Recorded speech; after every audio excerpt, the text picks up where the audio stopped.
وصحبه أجمعين. سبحانك لا علم لنا إلا ما علمتنا إنك أنت العليم الحكيم. لا حول ولا قوة إلا بالله العلي العظيم. Firman Allah Subhanahu wa taala, A'udzu billahi minasyaitonir rajim. Awalam yarau ila at-tayri fawqahum saffatin wa yaqbid ma yumsikuhunna illa ar-rahman innahu bikulli syai'in basir. Maksudnya, tidakkah mereka memerhati kepada burung-burung yang terbang di atas mereka, mengembang dan menguncup sayapnya? Tidak ada yang menahan burung-burung tersebut dari jatuh ke bumi melainkan dengan kekuasaan Allah yang Maha Pemurah. Sesungguhnya Dia terhadap sesuatu Maha melihat. Surah Al-Mulk ayat yang ke-19. Tuan-tuan, puan-puan yang dihormati lagi dikasih sekalian, kali ini kita akan bicarakan ayat yang ke-19 surah Al-Mulk. Dalam ayat ini Allah Ta'ala menyuruh manusia memerhati dan berfikir tentang kebesarannya, kekuasaannya, iaitu melalui penciptaan burung-burung. Mudah-mudahan akan datang kesedaran betapa kerdilnya manusia berbanding dengan kuasa Allah Subhanahu wa taala. Tuan-tuan yang dihormati sekalian, ulama membahagikan ayat-ayat Allah Taala kepada dua, iaitu yang disebut sebagai ayat manzurah dan ayat maqru'ah. Ayat-ayat manzurah maknanya ayat-ayat yang boleh dilihat dengan panca indera, iaitu kejadian alam ini melalui pengamatan manusia kepada tanda-tanda kekuasaan Allah. Kejadian alam ini akan memudahkan manusia bermakrifah, yakni berkenal kepada Allah Subhanahu wa taala apabila mereka memerhatikan dengan penuh keimanan kepada Allah Subhanahu wa taala. Tuan-tuan sekalian, alam ini ibarat seperti sebuah kitab yang isi kandungannya syarat dengan makhluk, termasuklah gunungan, bukit bukau dan segala jenis benda-benda hidup, termasuk manusia, haiwan dan lain-lain. Dan juga dalam alam ini wujud fenomena-fenomena alam yang beraneka rupa, seperti kejadian siang dan malam, hujan dan panas, pagi dan petang dan lain-lain. Juga wujudnya malapetaka seperti kejadian tsunami. Dan yang terbaru ini ialah serangan jangkitan virus corona ataupun kita panggil sebagai COVID-19 dan lain-lain lagi. Semuanya ini tuan-tuan sekalian adalah disebut sebagai ayat-ayat manzurah yang menjurus kepada manusia ma'rifatullah dan dikenal Allah. Yang kedua ialah ayat-ayat maqru'ah, iaitu ayat-ayat Quran itu sendiri yang kita baca pada malam ini. Yang kita baca, kita tadabbur, sehingga kebesaran Allah Subhanahu wa taala dapat dirasai dan dapat diresapi ke dalam diri dan jiwa orang-orang yang beriman. Firman Allah Subhanahu wa taala, innamal mu'minuna allazina idza dzukirallah wajilat qulubuhum wa idza tuliyat 'alaihim ayatu zadatuhum imanan wa 'ala rabbihim yatawakkalun.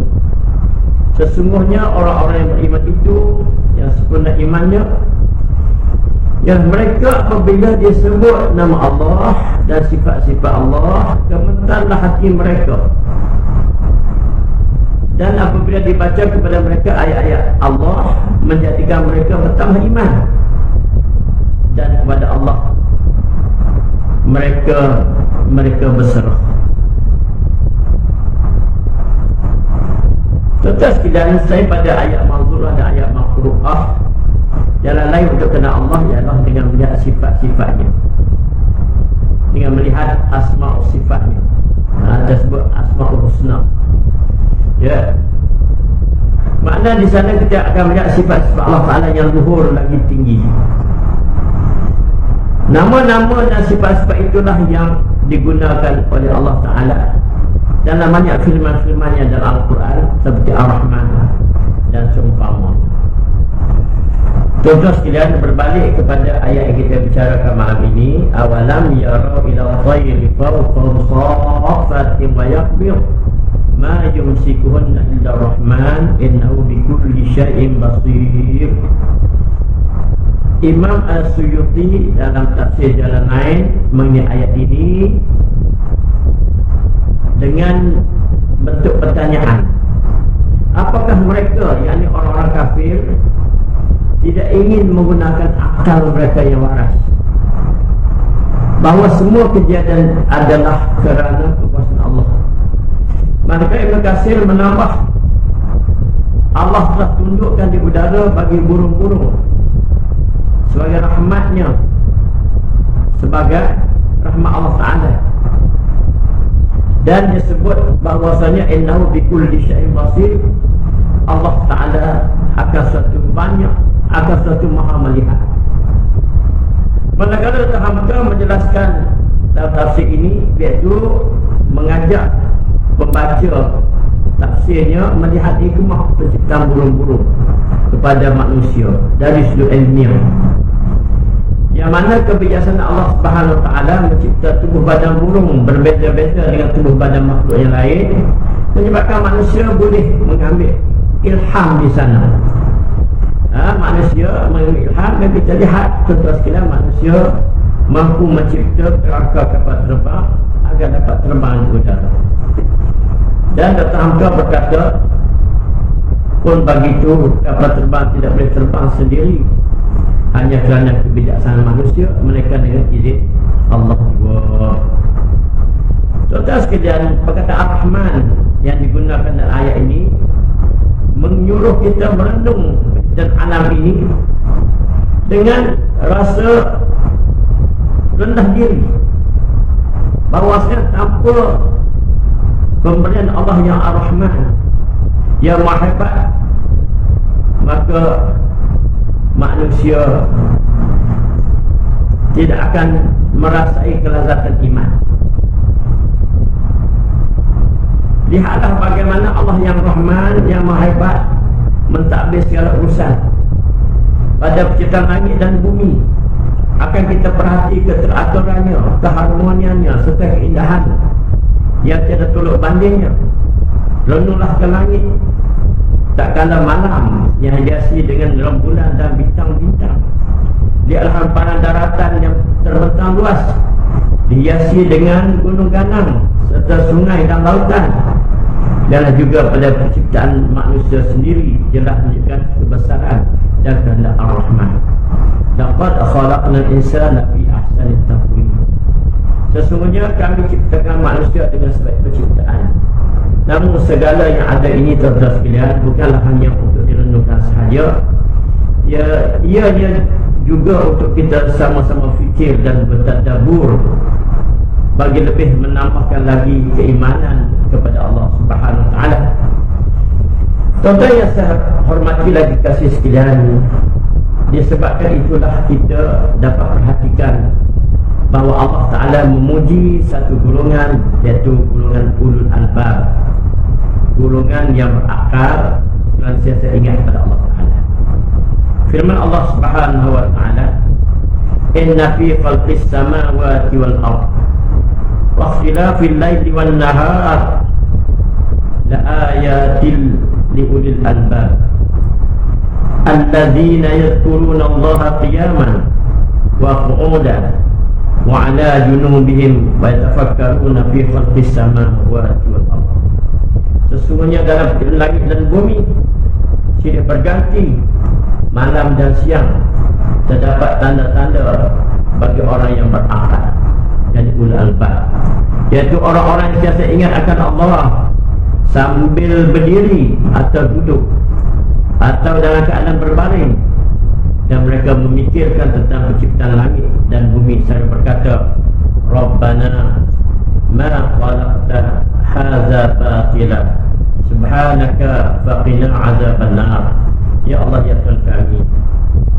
engkau menciptakan ini dengan sia-sia.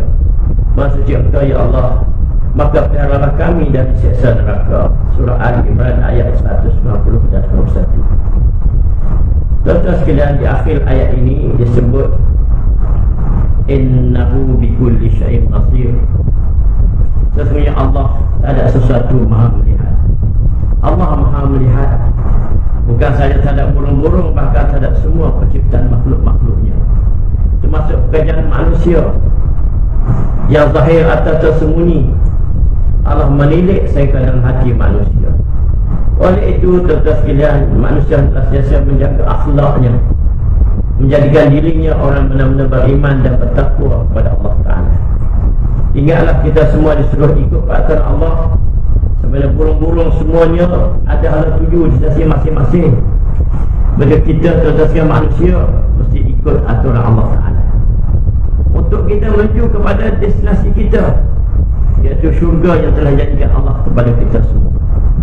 Sebagai akhirnya, marilah kita sama berazam untuk terus menerus membaca dan mentadabbur Al-Quran, kerana Al-Quran adalah manual kehidupan dan kitab petunjuk ke jalan yang sebaik-baiknya. Syahrul Ramadan allazi unzila fihi al-Quran hudan lin-nas wa bayyinatin min huda wal furqan.